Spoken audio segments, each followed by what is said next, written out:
আপনি এখন যে দেশটিকে দেখতে পাচ্ছেন এটা পৃথিবীর সবচেয়ে দারিদ্রতম দেশ বুরুন্ডি। এই দেশটির শহরে প্রায় 3,80,000 লোক বসবাস করে।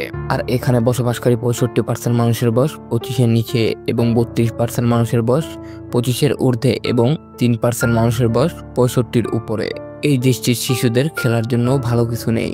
তারা বোতল দিয়ে গাড়ি তৈরি করে এবং ফাটা মাটকা দিয়ে ফুটবল খেলে। আজ থেকে 10 বছর আগে আন্তর্জাতিক তথ্য অনুযায়ী এই দেশের মানুষের গড় আয়ু ছিল প্রায় 49 বছর। আর এই শহরটিতে বসবাস করা মানুষের মধ্যে মাত্র 7% মানুষই বিদ্যুৎ ব্যবহার করতে পারে। বাকিদের কাছে পর্যাপ্ত টাকা না থাকার কারণে তারা সরকারি সেবা থেকেও বঞ্চিত। এই শহরটিতে এত পরিমাণ গৃহহীন মানুষ রয়েছে যাদের থাকার জন্য কোনো জায়গা নেই। তারা রাস্তায় এবং রাস্তার আশেপাশে বসবাস করে থাকে। There are 80 people living in this house. It means 80 children, say 2 parents. This is their beds. Yes. So I was now also by dragging down which what up like up around I do is no more as a dictator Amaka here. Bas ego bara fu to ba io ba di bara fu na fu sonya ke chenda only me ni a chindu. মনে করুন আপনি দিনরাত কাজ করতে সক্ষম, কিন্তু মাস শেষে আপনার ইনকাম $10, যা বর্তমান সময়ে বাংলাদেশি টাকায় প্রায় 1300 টাকার মতো। আর এই $10 দিয়ে আপনাকে বহন করতে হয় 10 জন পরিবারের সদস্যর ভার।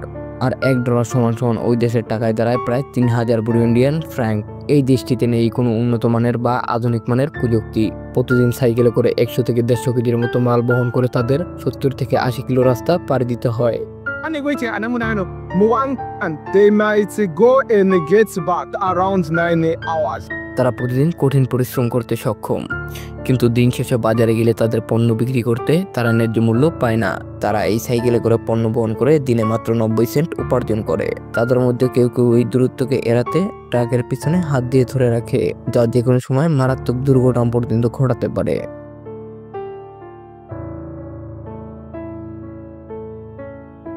কেউ কেউ তাদের জীবিকা নির্বাহ করার জন্য রাস্তার পাশে বসে সিদ্ধ করা মিষ্টি আলু বিক্রি করে, যা থেকে তাদের প্রতিদিন ইনকাম হয় 70 থেকে 80 সেন্ট। অপরদিকে তাদের এই রোজগারের মাধ্যমে বহন করতে হয় বিশাল এক পরিবারের ভার। সামনে খাবার খেতে থাকা লোকটি প্রতিদিন $6.06 উপার্জন করে, যা প্রায় 2000 শিলিংয়ের সমান। তাদের মধ্যে কেউ কেউ খাবার বিক্রি করে এবং পাশাপাশি তারা ভিক্ষাও করে। তাদের মধ্যে কেউ কেউ ছিনতাই এবং চাঁদাবাজিতে লিপ্ত। তাদের মধ্যে যাদের সাইকেল নেই তারা মাথায় করে পণ্য পরিবহন করে। দিনের পরে রাত তারা মাইলকে মাইল পায়ে হেঁটে পাড়ি দেয়। এই দেশের শিক্ষা ব্যবস্থাও তেমন একটা ভালো নয়। এই দেশের শিশুগুলো শিক্ষা গ্রহণ করতে আসে শুধুমাত্র তারা ধনী হবার জন্য। দিন শেষে তারা স্কুলের খরচ মেটাতে না পেরে কেউ কেউ কাজে যোগদান করে এবং কেউ কেউ ভিক্ষার সাথে যুক্ত হয়। তারা এইরকম হাজারো যন্ত্রণাকে সহ্য করে বসবাস করে এই শহরটিতে। তাদের থাকার জন্য ভালো ঘর পর্যন্ত নেই। তারা এক জামা কাপড় প্রায় 10 থেকে 12 দিন পার করে দেয়। আর পুরনো জামা কাপড় এবং ছেঁড়া জামা কাপড় এগুলো পরে তারা বছরের পর বছর পার করে দিয়ে এসেছে। তারা নিজেরাও জানে না আজকের দিন তারা খেতে পারলে পরবর্তী দিন তারা খেতে পারবে কিনা। দিন শেষে হাজারো দুঃখ কষ্ট বেদনা সহ্য করে তাদের টিকে থাকতে হয় এই পরিবেশে।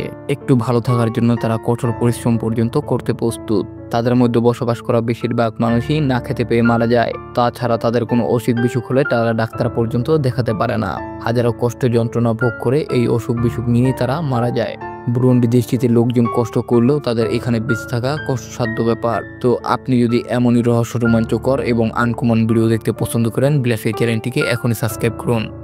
পাশে থাকা বেল আইকনটি প্রেস করুন এবং শেয়ার করুন আপনাদের বন্ধুদের মাঝে। ততক্ষণ পর্যন্ত ভালো থাকবেন, সুস্থ থাকবেন। ধন্যবাদ। দেখা হচ্ছে পরবর্তী এপিসোডে এবং নতুন কিছু নিয়ে।